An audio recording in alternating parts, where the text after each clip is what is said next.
अभिनय में वही लोग जाते थे जो 11वीं में फेल हो जाते थे, जो पीटी में पास नहीं हो पाते थे, पीएमटी पास नहीं हो पाते थे या वकालत नहीं कर पाते थे। उनको लगता था ये बिल्कुल निकम्मा व्यक्ति है, अभिनेता बनना चाहता है, अपनी जिम्मेदारियों से भाग रहा है।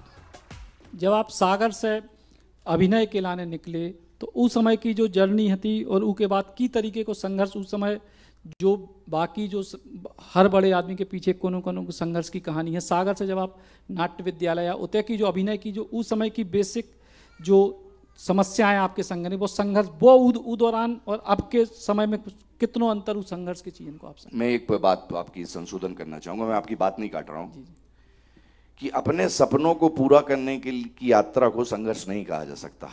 वाह।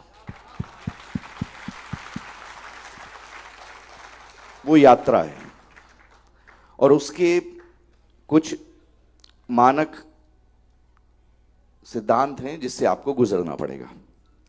जैसे यदि मैं अपने सपनों को पूरा करने के लिए 10 दिन भूखा रहता हूं तो कोई बात नहीं है, एक गरीब आदमी 15 दिन भूखा रहता है। वाह।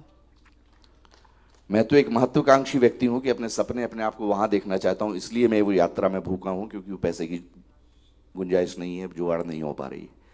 लेकिन वो तो मेहनत करना चाहता है, वो मजदूरी, वो पत्थर भी तोड़ना चाहता है, लेकिन पत्थर तोड़ने का काम नहीं मिल रहा है। तो ये विरोधाभास हैं। और शुरुआत तो ऐसी हुई प्रोत्साहन से कि एक बार हम पान की दुकान पे खड़े थे सागर में, तो कहाँ जा रहे, कहाँ होगा एडमिशन?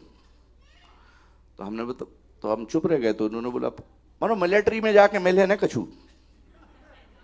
तो हमें लगा हम मिलिट्री में कहाँ जा रहे? अच्छा तो मैं एनडीए नहीं जा रहे, तो हम एनएसडी जा रहे थे, वो बोल रहे थे आप एनडीए जा रहे हो। तो ये वहां से उनका एक दृष्टि था। फिर कहने लगे कितने सालों का कोर्स है? हमने बोला भाई साहब 3 साल को। हो गए बर्बाद, हो गए बर्बाद, अब कछू ने बन पे हो। तो इस तरीके से एक दृष्टि थी। और आज ये दृष्टि ऐसी है कि माँ बाप अपने बच्चों का बायोडाटा हमारे पास लेके आते हैं कि इनको रियलिटी शो में करा दो।